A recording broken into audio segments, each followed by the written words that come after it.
আমরা নিয়ত বাঁধার সময় আমাদের হাত কিভাবে থাকবে? হাত একদম স্ট্রেটলি সোজা থাকবে। হাতের আঙ্গুলের পেট যেন কেবলামুখী থাকে।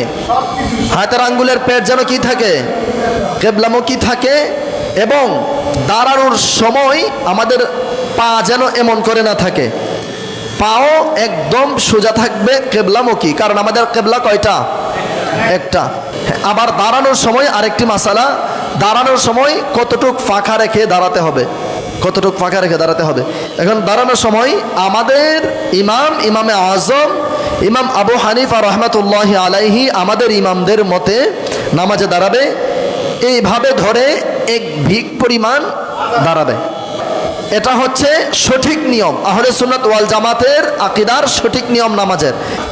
অনেকেই যারা এভাবে দাঁড়ায় তাদের ধারণা হচ্ছে কি সাইড দিয়ে শয়তান চলে যাবে, যার কারণে একজনের পায়ের সাথে অন্যজনের পা কি করে লাগিয়ে রাখে। তো এটা সম্পূর্ণ ভুল ধারণা। পা ফাঁকা রাখার কারণে যদি শয়তান যায় তাহলে উপর আছে, তারপর এত বড় ফাঁকা রাখলো, নিচ দিয়ে তো শয়তান দৌড় মারবে, তাহলে তো এটা হইল না। যদি সাইড দিয়ে শয়তান যায় তো শয়তানের জন্য এত লম্বা ফাঁকা রাখতে হবে, এটা সম্পূর্ণ ভুল ধারণা, ভুল আকীদা, ভ্রান্ত আকীদা। আর নামাজে দাঁড়ানোর সময় একদম ফাঁকা হয় না। নবীজি পাক সাল্লাল্লাহু আলাইহি সাল্লাম বলেন, একজনের বডি অন্যজনের বডির সাথে লেগে আছে, মানে আছে নেই এমত অবস্থায়, যেন একটু নাড়াছাড়া দিলে, রুকু সিজদা দিলে যেন হালকা একটু বাজে, এইভাবে দাঁড়াতে হবে। নিয়ত পড়েছি, এখন নিয়ত বাঁধার কথা ছিল, নিয়ত বাঁধবো কিভাবে? তো দাঁড়ানোর সময় আমরা সব কিছু একদম ঠিকঠাক আছে।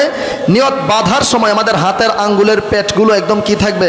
কেবলামুখী থাকবে। মাথাগুলো হালকা একটু ঝোঁকা থাকবে, হালকা একটু ঝোঁকা থাকবে।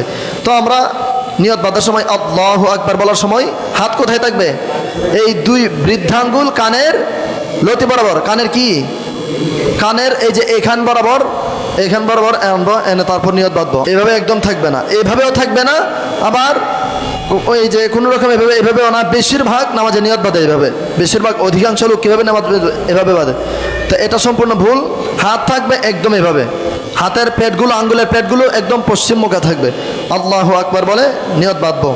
এবার আল্লাহু আকবার বলে আমি সবার প্রথমে কীভাবে নিয়ত বাঁধি এটা একটু আপনারা খেয়াল করেন। আল্লাহু আকবার,